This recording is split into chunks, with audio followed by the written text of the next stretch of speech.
최근에 실적은 좋았는데, 주가는 좀 주춤한 두 회사가 있습니다. 하나는 우리한테 너무나 익숙한 이름이죠. 바로 넷플릭스. 그리고 다른 하나는, 아마 좀 생소하실 수도 있는데, 비바 시스템즈입니다. 오늘 이 두 회사의 단기적인 움직임 넘어 한 2026년 이후를 내다보면서 장기적인 성장 가능성을 한번 깊게 파고 들어볼까 합니다. 네, 맞습니다. 이게 단기적인 시장의 반응보다는요, 각 회사가 가진 그 근본적인 사업 모델, 그리고 경쟁력의 핵심이 무엇인지, 그걸 살펴보는 게 중요하죠. 겉으로 보이는 현상 뒤에 숨겨진 진짜 이야기는 과연 무엇일까요? 좋습니다. 그럼 먼저 우리에게 익숙한 거인 넷플릭스부터 한번 제대로 파헤쳐보죠. 최근에 예상치 못한 세금 문제 때문에 순이익이 기대에 좀 못 미쳤다 이런 소식이 있었잖아요. 그런데 바로 그 직후에 10대 1 주식 분할이라는 카드를 꺼내들었단 말이죠. 이게 사실 기업 가치를 직접 바꾸는 건 아니지만 보통 경영진이 우리 회사 앞으로 정말 자신 있다 이런 강력한 신호를 보낼 때 쓰는 방법 아닌가요? 맞아요. 일종의 자신감의 표현이죠. 여기서 중요한 건 그 자신감의 근거가 뭐냐는 겁니다. 그냥 느낌이 좋다가 아니라 아주 구체적인 계획들이 뒷받침되고 있거든요. 아, 구체적인 계획이요? 네, 예를 들어서 곧 공개될 전 세계적인 히트작 기묘한 이야기의 마지막 시즌이 대기 중이고요. 더 흥미로운 건 2년 연속으로 크리스마스에 NFL 미식축구 경기를 생중계한다는 점입니다. 아, 바로 그 스포츠 중계요. 사실 스트리밍 서비스들이 스포츠에 뛰어드는 게 요즘 트렌드이긴 한데 이게 넷플릭스에게는 좀 더 특별한 의미가 있을 것 같아요. 그냥 볼거리 하나 추가하는 차원이 아니죠, 이건? 훨씬 더 큰 그림이죠. 라이브 스포츠, 특히 NFL 같은 최고 인기 콘텐츠는 두 종류의 고객을 동시에 끌어들입니다. 바로 열광적인 시청자, 그리고 그 시청자들에게 광고하고 싶어서 안달이 난 거대 광고주들이죠. 그렇죠. 이건 넷플릭스가 지금 한창 키우고 있는 광고 사업에 그야말로 강력한 로켓 엔진을 달아주는 격이에요. 단순히 구독료만 받던 모델에서 벗어나서 새로운 수익원을 만드는 결정적인 한 수가 될 수 있습니다. 그렇군요. 결국 넷플릭스의 최종 목표는 디즈니 플러스나 HBO 맥스를 이기는 게 아니라는 거네요. 이 부분이 정말 흥미로운 지점인데 그들의 진짜 경쟁자는 바로 케이블 TV라는 거죠. 정확합니다. 넷플릭스는 스스로를 스트리밍 회사가 아니라 케이블 TV를 대체할 미래의 엔터테인먼트 플랫폼으로 보고 있어요. 케이블 TV를요? 네. 스트리밍 시장이 아무리 커졌다 한들 전 세계 케이블 TV 시장 규모에 비하면 아직 시작 단계라는 거죠. 넷플릭스가 추산하기로 아직 자신들이 공략할 수 있는 시장이 무려 6,500억 달러, 우리 돈으로 800조 원이 넘게 남아있다고 봅니다. 800조 원이요? 와, 상상도 안 되는 규모네요. 이건 그냥 시장 점유율 싸움이 아니라 아예 판 자체를 바꾸겠다는 선언인 셈입니다. 그런데 그런 거대한 목표를 이루려면 경쟁자들을 압도할 수 있는 확실한 무기, 즉 앞서 말씀하신 해자가 있어야 할 텐데요. 넷플릭스의 첫 번째 해자는 뭘까요? 첫 번째는 바로 압도적인 브랜드 파워입니다. 이건 단순히 넷플릭스라는 이름을 안다는 차원을 넘어섰어요. 이제는 넷플릭스 본다는 말이 그냥 TV 본다는 말을 대체할 정도가 됐으니까요. 아, 맞아요. 그렇게 쓰이죠. 흥미로운 데이터가 있는데 신규 가입자들이 처음 앱을 열었을 때 뭘 볼지 탐색하는 시간 없이 바로 특정 콘텐츠를 재생하는 비율이 경쟁사보다 월등히 높다고 해요. 그만큼 넷플릭스에 가면 무조건 볼 게 있다는 강력한 믿음이 소비자들 머릿속에 각인되어 있다는 증거죠. 브랜드 파워는 알겠습니다. 마치 콜라 하면 코카콜라를 떠올리는 것처럼요. 그런데 두 번째 해자는 눈에 잘 보이지 않는 종류일 것 같은데요. 네, 바로 네트워크 효과입니다. 이건 모든 플랫폼 기업이 꿈꾸는 선순환 구조죠. 잠시만요. 네트워크 효과는 사실 유튜브도 틱톡도 모든 플랫폼이 주장하는 거잖아요. 더 많은 사람이 쓸수록 더 도와진다는 개념인데 넷플릭스만의 네트워크 효과가 특별히 더 강력한 이유가 있나요? 아주 좋은 지적이에요. 핵심은 바로 데이터의 질에 있습니다. 유튜브나 틱톡의 시청 데이터는 대부분 짧고 분절적이죠.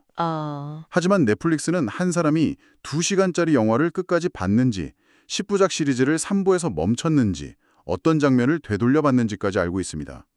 이건 시청자의 취향을 예측하고 다음 히트작을 만드는 데 훨씬 더 깊이 있고 강력한 데이터예요. 훨씬 더 깊이 있는 데이터군요. 네, 더 많은 가입자가 이런 고품질 데이터를 제공하고 넷플릭스는 그 데이터를 분석해서 더 성공 확률 높은 오리지널 콘텐츠를 만들고 그 멋진 콘텐츠가 다시 더 많은 가입자를 끌어들이는 거죠. 이 플라이휠이 한번 강력하게 돌기 시작하면 경쟁자들이 따라잡기가 거의 불가능해집니다. 그렇군요. 데이터의 양뿐만 아니라 질이 다르다는 거네요. 정리해보면 일시적인 세금 문제나 단기적인 주가 하락은 이런 거대한 그림 앞에서 보면 사실 작은 소음에 불과할 수도 있겠다는 생각이 듭니다. 강력한 신작과 NFL이라는 광고 사업 부스터, 그리고 케이블 TV를 삼키려는 거대한 비전과 브랜드, 네트워크 효과라는 두 개의 단단한 해자까지 있으니까요. 넷플릭스의 해자가 수억 명의 대중을 향해 아주 넓게 파는 형태라면 지금부터 이야기할 비바 시스템즈는 그야말로 정반대입니다.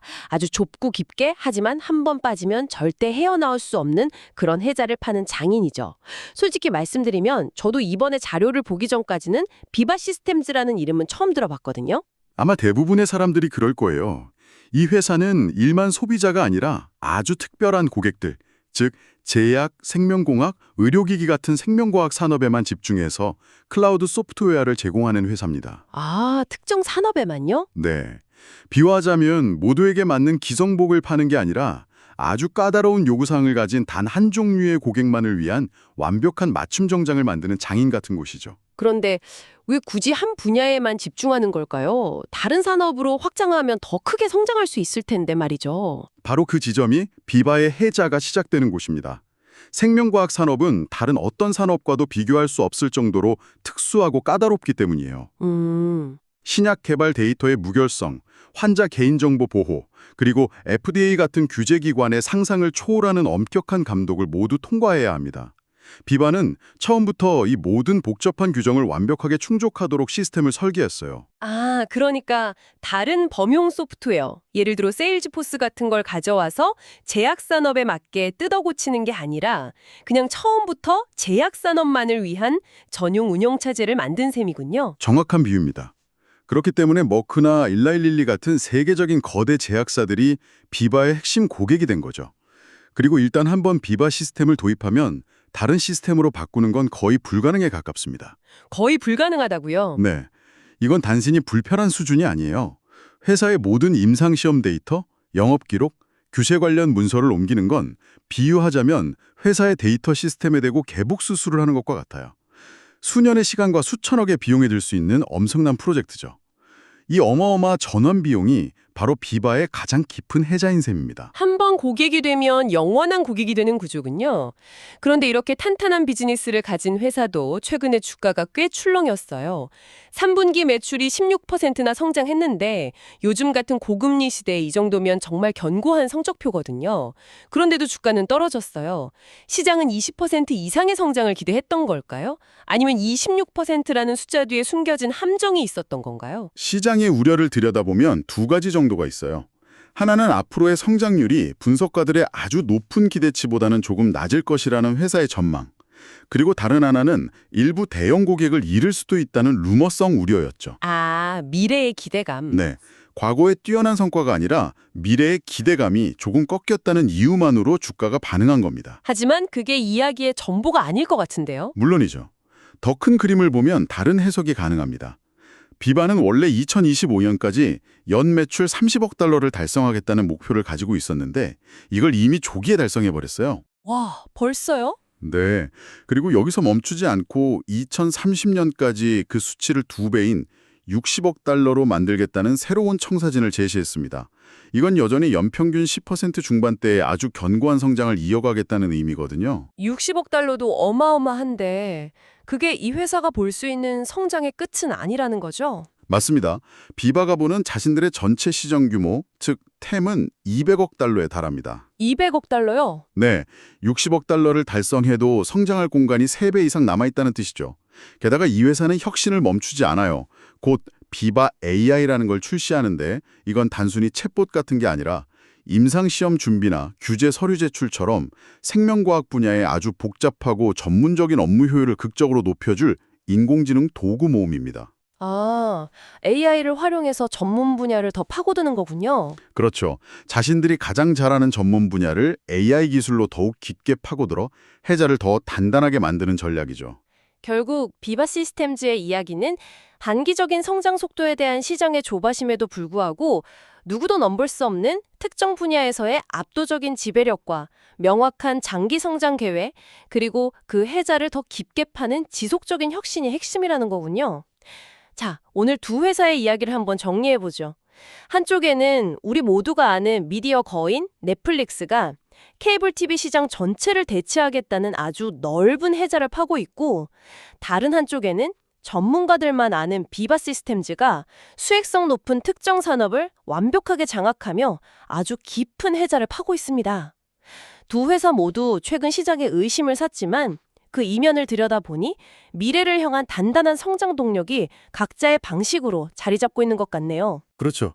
두 이야기 모두 결국 경쟁 우위, 즉 해자의 중요성을 아주 명확하게 보여줍니다. 넷플릭스의 브랜드 파워와 데이터 기반의 네트워크 효과, 그리고 비바의 깊은 전문성과 여기서 비롯된 어마어마한 전환 비용, 이것들이 바로 두 회사의 핵심 자산이죠. 단기적인 시장의 평가는 매일같이 변덕스럽게 바뀌겠지만 결국 기업의 장기적인 성공을 결정하는 건 이런 쉽게 무너지지 않는 해자의 깊이와 넓이일 겁니다. 오늘 저희는 기업이 경쟁자들로부터 자신을 보호하기 위해 어떻게 다른 종류의 해자를 구축하는지에 대해 이야기 나눠봤습니다. 이제 여러분의 차례입니다. 일상에서 혹은 직장에서 접하는 기업들을 한번 떠올려 보세요.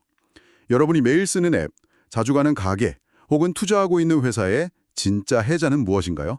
눈에 보이는 브랜드인가요? 따라하기 힘든 기술인가요? 아니면 비바처럼 한번 발을 들이면 빠져나올 수 없는 압도적인 전문성인가요? 그리고 더 중요한 질문은 끊임없이 변화하는 세상 속에서 그 해자는 과연 얼마나 오랫동안 견고하게 유지될 수 있을까요? 한번 생각해 볼 만한 질문